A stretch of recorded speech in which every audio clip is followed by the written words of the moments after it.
Hello hi welcome नमस्ते, मेरा नाम है ऋतिक और आज हम फिर से बात करने वाले हैं एक और इंटरेस्टिंग कंसेप्ट के ऊपर। तो ये वीडियो सेमेस्टर 2 के उन बच्चों के लिए मोस्ट इंपोर्टेंट होने वाली है जिनके पास सब्जेक्ट है principles of macro economics first. तो चलिए शुरू करते हैं आज की वीडियो को और बात करेंगे लेसन नंबर 3 यानी कि नॉमिनल इनकम और रियल इनकम के एक और इंपॉर्टेंट टॉपिक के बारे में। और इस कंप्लीट सीरीज के नोट्स ऑलरेडी प्रिपेयर हो चुके हैं with important question answer PDF. जिन बच्चों को नोट्स परचेज करने हैं वही समय पे जाए 9667836336 यहाँ पे व्हाट्सएप करके नोट्स ले सकते हैं। अब हम समझते हैं आज के कंसेप्ट के ऊपर। तो आज का जो हमारा कंसेप्ट है वो क्या है कि हम जो है वो जीडीपी को इनकम के माध्यम से भी निकाल सकते हैं और एक्सपेंडिचर के माध्यम से भी निकाल सकते हैं। तो आज हम बात करेंगे एक्सपेंडिचर अप्रोच से हम कैसे जीडीपी कैलकुलेट कर सकते हैं। उससे पहले में एक चीज समझनी होगी, वो क्या कि फाइनल गुड्स एंड सर्विसेज और इंटरमीडिएट गुड्स एंड सर्विसेज में क्या क्या डिफरेंसेस होते हैं, मतलब फाइनल गुड्स में और इंटरमीडिएट गुड्स में क्या डिफरेंस है। तो पहले कुछ डिफरेंस क्रिएट कर लेते हैं। तो इंटरमीडिएट गुड्स वो गुड्स है जो एक प्रोड्यूसर यूज करता है फाइनल गुड्स को प्रोड्यूस करने के लिए।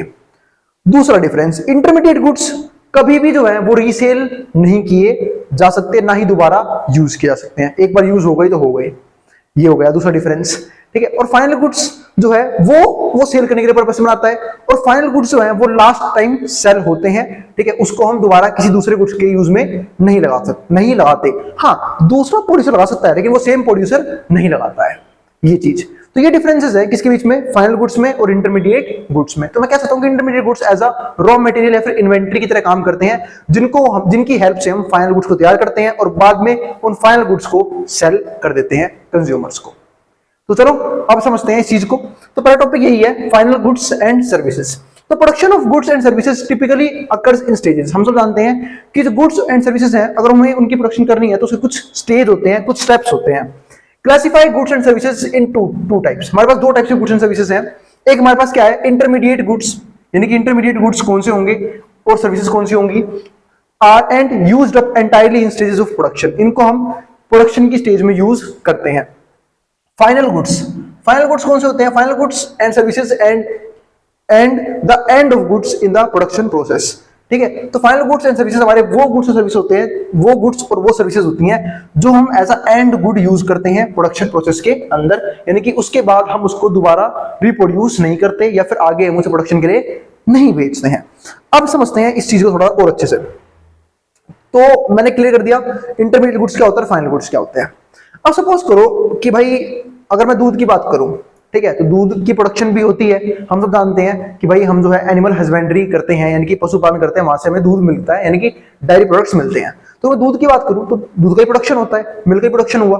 तो जिसने उस दूध को सेल किया होगा उसके लिए क्या है, फाइनल गुड्स। लेकिन उसके लिए इंटरमीडिएट गुड्स कौन से होंगे, वो चारा वगैरह जो वो यूज करेगा उस मिल्क की प्रोडक्शन के लिए, जो कि भाई गाय भैंस जो दूध देती हैं उसके लिए फूड की रिक्वायरमेंट भी पड़ती है। तो जो फूड की रिक्वायरमेंट पूरी करने के लिए जो चारा वगैरह, घास वगैरह, फिर और भी जो न्यूट्रिएंट्स कंज्यूम करते हैं जानवर, वो हमारे क्या हुआ, इंटरमीडिएट गुड्स। लेकिन जिसने दूध सेल किया उसके लिए दूध क्या हो गया, वो फाइनल प्रोडक्ट और फाइनल गुड्स। तो ये हो गया। लेकिन अब उसी दूध को जब हम सेल करते हैं, मान लो किसी फॉर्म के अंदर, ठीक है, फिर किसी भी डायरी के अंदर, जहां से हम जो है डायरी प्रोडक्ट्स बना सकते हैं उस दूध की हेल्प से, जैसे दूध से पनीर बना दिया, दूध से दही बना दिया, ठीक है, दूध से मिठाइयां वगैरह बना दी, तो और भी चीजें बनाई जा सकती हैं। तो उसके लिए दूध क्या हो गया, इंटरमीडिएट गुड्स। और फाइनल गुड्स क्या होंगे, जो बनाएगा, चाहे वो मिठाई हो, ठीक है, दही हो, पनीर हो, सब क्या हो जाएंगे उसके लिए फाइनल प्रोडक्ट्स। तो ऐसा कुछ भी नहीं है कि एक गुड जो है वो फाइनल ही रहेगा, एक गुड जो है वो इंटरमीडिएट ही रहेगा। वो डिपेंड करता है उसके यूज पे। कोई अगर उसे as a raw material use कर रहा है तो उसके लिए इंटरमीडिएट गुड्स हो गया, कोई उसे as a final goods use कर रहा है तो उसके लिए फाइनल गुड हो गया, मतलब सेल करने के लिए यूज कर तो फाइनल गुड हो गया। ठीक है, वो चीज। जैसे मैं आपको एग्जांपल देता हूं, ठीक है, अब मान लेते हैं कि सिलाई मशीन आई, ठीक है, सिलाई मशीन को यूज कर रहा है। अब सिलाई मशीन कोई आई, मान लो किसी फॉर्म के अंदर आई, किसी शॉप के अंदर आई, ताकि उससे जो है उससे बिजनेस डेवलप किया जा सके, मतलब लोगों के कपड़े सिले जा सके और उनसे पैसा लिया जा सके। तो वो इकोनॉमिक एक्टिविटी का पार्ट बन गया, मतलब उसको यूज कर रहे हैं किसी और चीज की प्रोडक्शन में उस मशीन को। लेकिन अगर वही सिलाई machine as a domestic purpose के लिए अपने घर में लेके आते हैं कि छोटे मोटे जो भी काम होंगे वो से हो जाएंगे, तो वो क्या हो जाएगा हमारे लिए फाइनल गुड्स। तो अगर सिलाई मशीन घर में आई तो फाइनल गुड्स, दुकानों में गई दोबारा प्रोडक्शन के लिए तो वो क्या हो जाएगा हमारे पास, वहां पे वो हो जाएगा हमारा इंटरमीडिएट गुड्स। तो इंटरमीडिएट गुड्स वो गुड्स होते हैं जिनको यूज करके एक प्रोड्यूसर पैसे कमाता है, ठीक है, मतलब प्रोडक्शन करके फिर पैसा कमाता है। और जब हम उसको सिर्फ फाइनल गुड्स यूज करते हैं तो वो क्या हो जाता है, हमारा फाइनल गुड हो जाता है। तो ये था डिफरेंस इंटरमीडिएट गुड्स के बीच में और फाइनल गुड्स के बीच में। अब समझते हैं आगे इस चीज को। तो important technique for calculating the value of final goods, अगर हमें जो है कैलकुलेट करना है फाइनल गुड्स की वैल्यू को, तो उसका सबसे इंपॉर्टेंट टेक्निक क्या होता है गुड्स एंड सर्विसेज का? Produce in the economy is within value added, मतलब विद वैल्यू एडेड। हम वैल्यू एडेड मेथड का यूज कर सकते हैं ये चीज चेक करने के लिए कि जो नेशनल इनकम है वो कितनी आई है। इसलिए हमने एक चीज सीखी भी थी कि प्रोडक्शन मेथड नाम का एक कंसेप्ट था, है ना, जो हमने पिछली वीडियो में डिस्कस भी किया कि प्रोडक्शन मेथड से हम कैसे जीडीपी कैलकुलेट कर सकते हैं, या फिर हम वैल्यू एडेड मेथड से कैसे जीडीपी कैलकुलेट कर सकते हैं। पर हम वैल्यू एडेड मेथड में हम सिर्फ क्या लेते हैं? फाइनल गुड्स की वैल्यू लेते हैं। इसलिए उसके फॉर्मूले में क्या होता है? फाइनल गुड्स में से इंटरमीडिएट गुड्स हम क्या कर देते हैं? माइनस कर देते हैं। क्यों करते हैं दोबारा बताऊंगा, इसमें बता रखा है पहले भी इस चीज को। तो देखो यहाँ पे लिखा भी हुआ है the value of firms output minus the cost of intermediate goods, यानी कि जो भी आउटपुट जनरेट हुआ उसमें से माइनस कर दो cost of the intermediate goods, जो भी इंटरमीडिएट गुड्स हुए हैं उसकी, इंटरमीडिएट गुड्स यूज हुए हैं उसके कॉस्ट को, purchase by the firm. By adding up the value added for each firm we get final value. और जब हम सारी वैल्यूज को ऐड कर देते हैं तो और क्या निकलता है? फाइनल वैल्यू निकलती है of the goods and services produce, उन गुड्स की, उन सर्विसेज की, ठीक है, जो हमने प्रोड्यूस करी है। अब इसको थोड़ा समझते हैं। मैंने फिर बोला भी, मैंने भी आपको मिल्क वाला एग्जांपल दिया था। जिस प्रोड्यूसर ने दूध जो है एनिमल हस्बेंड्री के हेल्प से जिसने दूध जो है प्रोड्यूस किया था, उसने दूध सेल कर दिया एज अ फाइनल प्रोडक्ट। अब उस दूध को कोई डायरी वाला पर्सन जो है यूज कर रहा है डायरी प्रोडक्ट बनाने के लिए, तो वो दूध क्या हो गया? उसके लिए इंटरमीडिएट गुड्स। तो बात है कि वो इंटरमीडिएट गुड्स का कॉस्ट क्यों ऐड ऑन नहीं कर रहा? क्योंकि इंटरमीडिएट गुड्स क्यों ऐड ऑन क्यों करेंगे हम, क्यों नहीं करेंगे ऐड ऑन? क्योंकि उस इंटरमीडिएट गुड्स, उस दूध को किसने सेल किया था एज अ फाइनल प्रोडक्ट? किसने? जिसने उस मिल्क को प्रोड्यूस किया था एनिमल हस्बेंड्री की हेल्प से। एनिमल कीपिंग करते हैं हम लोग, ठीक है, उसकी हेल्प से क्या किया? उसने दूध प्रोड्यूस किया था। तो उसने दूध प्रोड्यूस किया, ठीक है, और भाई दूध प्रोड्यूस करके बेच दिया, तो वो दूध उसने as a final product sell किया था। और जब दूध उसने as a final product sell किया था तो वो उसकी इनकम में ऐड हो चुका है। तो इसलिए जो दूध से मिठाई बनाई जा रही है, तो वो सिर्फ मिठाई में जितनी वैल्यू ऐड ऑन हुई है ना, वो दूसरा प्रोड्यूसर सिर्फ उतनी ही वैल्यू ले सकता है, वो दूध की वैल्यू नहीं लगाया। क्यों? क्योंकि दूध की वैल्यू पहले ही एक पर्सन अपनी इनकम में दिखा चुका है। और अगर दोनों ऐड कर ली, इसने भी दूध की वैल्यू ऐड कर ली, जिसने दूध की प्रोडक्शन की तो उसने भी ऐड कर ली, तो डबल काउंटिंग हो जाएगी इकोनॉमी के अंदर, जिसकी वजह से नेशनल इनकम खामखा बढ़ के दिखाई देगा, जीडीपी ग्रोथ ज्यादा दिखाई देगी, एक्चुअल में उतनी होगी नहीं। इसलिए हम जो है वैल्यू एड मेथड में जितनी वैल्यू हमने ऐड करी है हम सिर्फ वही लेते हैं, बाकी इंटरमीडिएट कंजप्शन को हम माइनस कर देते हैं। अब आता है हमारा next topic, measuring GDP expenditure approach. तो हमने प्रीवियस वीडियो में एक टॉपिक डिस्कस किया था कि चाहे टोटल प्रोडक्शन हो, चाहे टोटल इनकम हो, चाहे टोटल एक्सपेंडिचर हो, जीडीपी निकालते वक्त हम तीनों को इक्वल मानते हैं, यानी कि तीनों ही हमारे बिल्कुल एक दूसरे पे क्या होता है? डिपेंडेंट होते हैं। तो total income, total production, total income और टोटल एक्सपेंडिचर, तीनों से हम जीडीपी कैलकुलेट कर सकते हैं। प्रोडक्शन की बात कर ली थी, अब हम बात किसी करेंगे एक्सपेंडिचर मेथड की, कि एक्सपेंडिचर मेथड की हेल्प से हम जीडीपी को कैसे मेजर कर सकते हैं। तो expenditure approach, GDP is the total spending on currently produce final goods and services in the economy. तो एक्सपेंडिचर अप्रोच में क्या आता है? हम इसमें जीडीपी ऐसे कैलकुलेट करते हैं जहां पे हम टोटल स्पेंडिंग देखते हैं, किसकी? लोगों की, एक कंट्री के अंदर, एक टेरिटरी में जो पीपल रह रहे हैं उनकी, ठीक है, टोटल स्पेंडिंग देते हैं, वो कितना टोटल खर्चा कर रहे हैं currently produced final goods and services, उन गुड्स एंड सर्विसेज पे जो अभी बनाई गई है इन द इकोनॉमी के अंदर। The expenditure approach allows us to get information on different components। जो हमारे एक्सपेंडिचर हैं वो हमें क्या करते हैं? एक्सपेंडिचर अप्रोच है वो अलाउ करता है कि इंफॉर्मेशन ले हम different components of spending that add up to the GDP. ऐसे कौन कौन से कंपोनेंट हैं जो हमें जीडीपी निकालते वक्त एक्सपेंडिचर मेथड से लेने चाहिए, जो हम बात पहले भी कर चुके हैं। अब वो कौन कौन से कंपोनेंट है वो डिस्कस करते हैं। तो हमारे पास यहाँ पे क्या क्या आता है? तो national income accounts divide spending इन 4 बेसिक कैटेगरीज। तो नेशनल इनकम अगर हम करते हैं खर्चे के हिसाब से कैलकुलेट, एक्सपेंडिचर के हिसाब से कैलकुलेट, या फिर स्पेंडिंग के हिसाब से कैलकुलेट, तो उसके लिए 4 बेसिक कैटेगरीज हैं। कौन कौन सी? पहला कंजप्शन एक्सपेंडिचर, यानी कि कितना हम कंजप्शन पे खर्च कर रहे हैं। क्योंकि कई लोगों को ये लगता है कि भाई टोटल इनकम टोटल एक्सपेंडिचर के बराबर कैसे सकती है। कई बार तो हम सारा पैसा खर्च करते ही नहीं है, और ज्यादातर हम सारा पैसा नहीं खर्च करते हैं, हम कुछ पैसा बचा लेते हैं फ्यूचर पर्पस के लिए, ठीक है। तो लेकिन मान लिया हम कंजप्शन नहीं कर रहे, तो देखो इसके 4 कंपोनेंट कौन कौन से आते हैं? कंजप्शन एक्सपेंडिचर भी आया। अब भाई अगर आपने कुछ पैसा बचा भी लिया तो क्या करोगे? उसे इन्वेस्ट तो करोगे, तो इन्वेस्टमेंट पर्पस भी आएगा यहाँ पे, इन्वेस्टमेंट भी इसके अंदर ही आता है। इन्वेस्टमेंट एक्सपेंडिचर कि आपने भाई कहीं पैसा इन्वेस्ट कर दिया किसी लैंड में, किसी बिल्डिंग में, ठीक है, या फिर किसी फाइनेंशियल एसेट के अंदर, चाहे इक्विटीज हो, किसी भी चीज के अंदर। गवर्नमेंट परचेजेस हो सकता है अपने गवर्नमेंट परचेज 20 के अंदर आएगा, ठीक है, स्पेंडिंग यानी गवर्नमेंट ये खर्चा कर रही है, और नेट एक्सपोर्ट 20 के अंदर आएगा। और नेट एक्सपोर्ट क्या होता है हमारे पास यहाँ पे, एक्सपोर्ट कितना किया है माइनस में इंपोर्ट, वो हमारा क्या बनता है नेट एक्सपोर्ट। और अगर नेट एक्सपोर्ट की वैल्यू नेगेटिव होती है, इस बात का मतलब क्या है कि हमने एक्सपोर्ट जो है वो कम किया है, इंपोर्ट ज्यादा किया है, यानी कि बाहर से हमने चीजें ज्यादा मंगाई हैं और हमारी चीजों की डिमांड बाहर कम हुई है, तो उससे हमारा जो है वो नेगेटिव बन जाता है। अब हमारे पास जो यहाँ से फॉर्मूला बनता है y इक्वल्स टू, वो क्या बनता है c प्लस में i प्लस में g प्लस में nx। तो y इक्वल्स टू c हमारे पास क्या बन जाएगा यहाँ पे कंजप्शन, ठीक है, कंजप्शन स्पेंडिंग या फिर consumption expenditure, i investment expenditure, g government expenditure, nx net export. तो ये हमारा, और y हमारे पास क्या है जीडीपी की वैल्यू।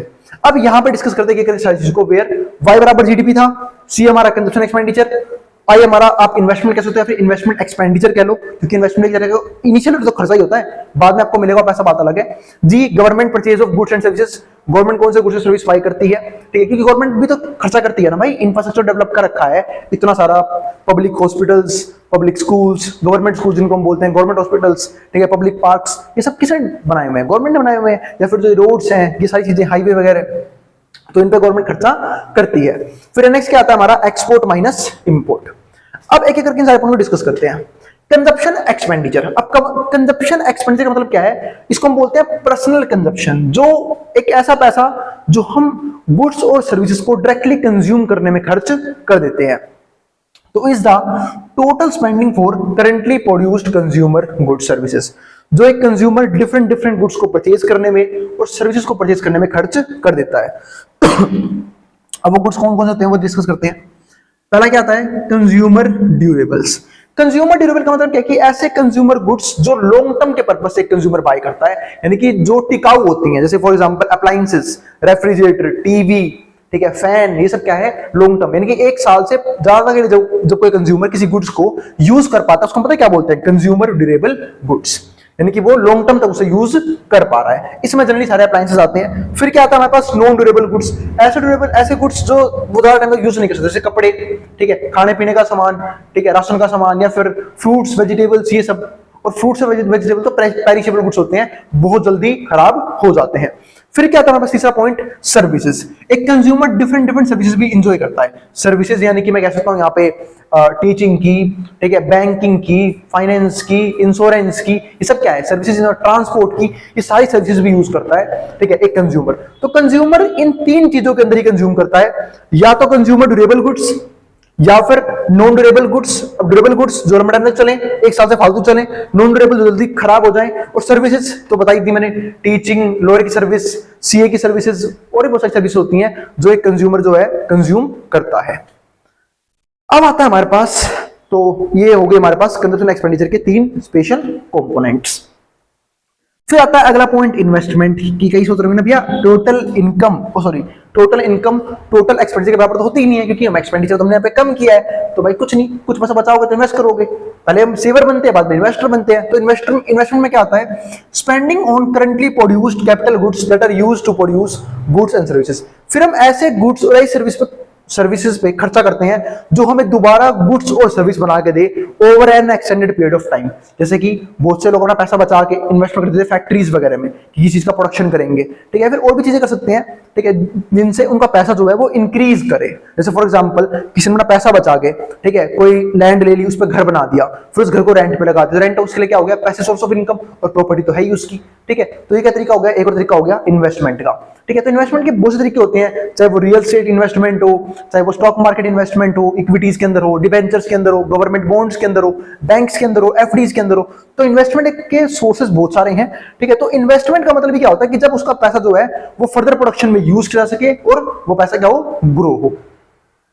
अब यहाँ पे इन्वेस्टमेंट दो तरह की होती है, एक होती है फिक्स्ड इन्वेस्टमेंट, दूसरी क्या होती है इन्वेंटरी इन्वेस्टमेंट।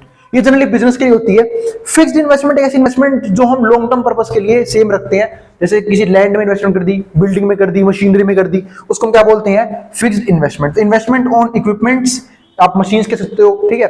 जैसे किसान के लिए ट्रैक्टर क्या हो गया फिक्स्ड इन्वेस्टमेंट हो गया, ठीक है। किसी बिजनेसमैन के लिए बिल्डिंग क्या हो गई fixed investment, machinery fixed investment, यानी कि जो लॉन्ग टर्म पर्पस के लिए वो यूज करता है, बहुत लंबे टाइम तक यूज करता रहता है, 5 साल 10 साल 15 साल यूज करता है, ठीक है। फिर इसके बाद क्या आता है हमारे पास इन्वेंट्री इन्वेस्टमेंट। इन्वेंट्री इन्वेस्टमेंट को हम क्या बोलते हैं, स्टॉक इन्वेस्टमेंट भी बोलते हैं, कि जहां पे वो सिर्फ कुछ छोटे मोटे स्टॉक्स में इन्वेस्ट करता है, छोटे मोटे स्टॉक्स में इन्वेस्ट कर देता है, ठीक है, उनको क्या बोलते हैं यहाँ पे स्टॉक इन्वेस्टमेंट बोलते हैं। पानी चाहिए क्या? ले, ठीक है, स्टॉक इन्वेस्टमेंट, ठीक है, तो ये हो गया हमारे पास। अब इसके बाद हमारे पास क्या आता है अगला पॉइंट, ठीक है, तो ये हमारा इन्वेंट्री इन्वेस्टमेंट, ठीक है, कि यानी कि जिसमें हम रॉ मटेरियल को इन्वेस्ट कर देते हैं जो फर्दर प्रोडक्शन में यूज किया जाएगा। फिर तीसरा पॉइंट हमारे पास यहाँ पे क्या आता है, residential investment is house hold purchases of new houses and apartments. तो रेसिडेंशियल इन्वेस्टमेंट के अंदर क्या आएगा कि जब लोग घर खरीदते हैं अपने खुद के रहने के लिए, ठीक है, फिर रेंट पे लगाने के लिए, तो उनको क्या बोलते हैं, रेसिडेंशियल इन्वेस्टमेंट। जैसे मैंने भी एग्जांपल दिया भी था कि कोई पर्सन अपने पैसे को बचा के कोई लैंड खरीद लेता है, कोई बिल्डिंग खरीद लेता है जहां पे उसे किराए पे लगा देता है, अब उसकी प्रॉपर्टी की प्रॉपर्टी है और जो रेंट का रेंट आ रहा है, तो इस तरीके से जो है वो अपने पैसे को इन्वेस्ट कर रहा है। तो इन्वेस्टमेंट के ये कुछ तरीके होते हैं, ठीक है, तो ये हमारा हो गया इन्वेस्टमेंट का पॉइंट ऑफ व्यू। तो हमने अब तक दो कंपोनेंट डिस्कस कर लिए, कंजप्शन एक्सपेंडिचर, इन्वेस्टमेंट एक्सपेंडिचर। अब आते हैं गवर्नमेंट परचेजेस। अब गवर्नमेंट परचेज में क्या आता है, it is spending by government. तो ये वो खर्चा है जो गवर्नमेंट यानी कि सरकार करती है हमारा, वेदर फेडरल, स्टेट और लोकल, किसी भी तरीके से, सेंट्रल लेवल पे भी कर सकती है, स्टेट लेवल पे भी कर सकती है, ठीक है, या फिर डोमेस्टिक लेवल पे भी कर सकती है। तो किसी भी लेवल पे जो वो गुड्स और सर्विसेज पे खर्चा करते हैं उसको क्या बोलते हैं, गवर्नमेंट एक्सपेंडिचर। और गवर्नमेंट के भी बहुत सारे एक्सपेंडिचर हैं, आप लोगों ने बहुत से इंफ्रास्ट्रक्चर यूज किए होंगे जो गवर्नमेंट के खुद के बनाए हुए हैं, ठीक है, जैसे कि गवर्नमेंट हॉस्पिटल्स, गवर्नमेंट स्कूल्स, ठीक है, या फिर गवर्नमेंट बैंक्स, और भी बहुत सारे फाइनेंशियल इंस्टीट्यूशंस है गवर्नमेंट के, ठीक है, या फिर रोड्स वगैरह, हाईवेज वगैरह, ठीक है, ये सारी चीजें, पब्लिक पार्क्स, ये सारी किसकी प्रॉपर्टी है, गवर्नमेंट की प्रॉपर्टी है, जो गवर्नमेंट ने पैसा खर्च करके उसे एक्वायर कर रखा है और उससे लोगों को फैसिलिटी प्रोवाइड करने की कोशिश करती है, ठीक है, वो चीज। फिर क्या आता है हमारे पास यहाँ पे, नेट एक्सपोर्ट। नेट एक्सपोर्ट का सिंपल सा फॉर्मूला है, अब कईयों को एक्सपोर्ट और इंपोर्ट का मतलब नहीं पता होता। भाई एक्सपोर्ट का मतलब ये है कि हमने बाहर देश में कितना सामान भेजा है, ठीक है, उसको हम क्या बोलते हैं, एक्सपोर्ट बोलते हैं, कि हमारी कंट्री का यानी कि हमारे डोमेस्टिक प्रोडक्ट का बाहर की कंट्री के लोगों ने किस लेवल पे डिमांड किया है उसको हम एक्सपोर्ट बोलेंगे। और हमारी कंट्री ने कितना इंपोर्ट किया है, इसका मतलब कि हमारी कंट्री ने बाहर की चीजों को कितना अपने पास लेके आए हैं, कितना उन्होंने एक्वायर किया है, उसे हम क्या बोलते हैं, इंपोर्ट बोलते हैं। तो एक्सपोर्ट बाहर कितना सामान गया, इंपोर्ट हमारी कंट्री ने कितना सामान एक्वायर किया बाहर का, ठीक है। तो एक्सपोर्ट माइनस इंपोर्ट हमारा क्या बनता है, नेट एक्सपोर्ट, की असली में जो है हमारा नेट एक्सपोर्ट कितना है, नेट कितनी वैल्यू आई है हमारे पास फॉरेन करेंसी की।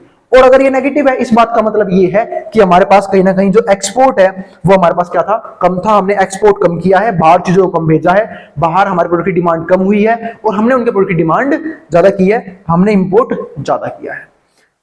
तो ये था टॉपिक हमारा सिंपल सा, GDP with the help of consumption expenditure, या फिर हम कह सकते हैं यहाँ पे एक्सपेंडिचर कह सकते हैं, सिंपल सा एक्सपेंडिचर मेथड से। एक्सपेंडिचर में कंजप्शन नहीं बोल सकता ना सिर्फ, यहाँ पे इन्वेस्टमेंट भी तो है, गवर्नमेंट स्पेंडिंग भी है, तो एक्सपेंडिचर मेथड से हमने यहाँ पे जीडीपी के कुछ पॉइंट्स डिस्कस कर लिए। अगली वीडियो में बात करेंगे इनकम मेथड के बारे में, ठीक है। तो अगर वीडियो पसंद आई हो तो वीडियो को लाइक किए बिना मत जाना और चैनल को सब्सक्राइब भी कर देना ऐसी वीडियोस के लिए। अब मिलेंगे अगली वीडियो में, अब जिसको जो उतारना है यहाँ से उतार सकता है, मैं उतारूं बोर्ड के सामने से, ठीक है। और उन दोस्तों में शेयर करना बिल्कुल मत भूलना जिन बच्चों का एग्जाम होने वाला हो सेम सब्जेक्ट का, और जिनको नोट्स परचेज करने हैं वो इस नंबर पर व्हाट्सएप करके नोट्स भी ले सकते हैं।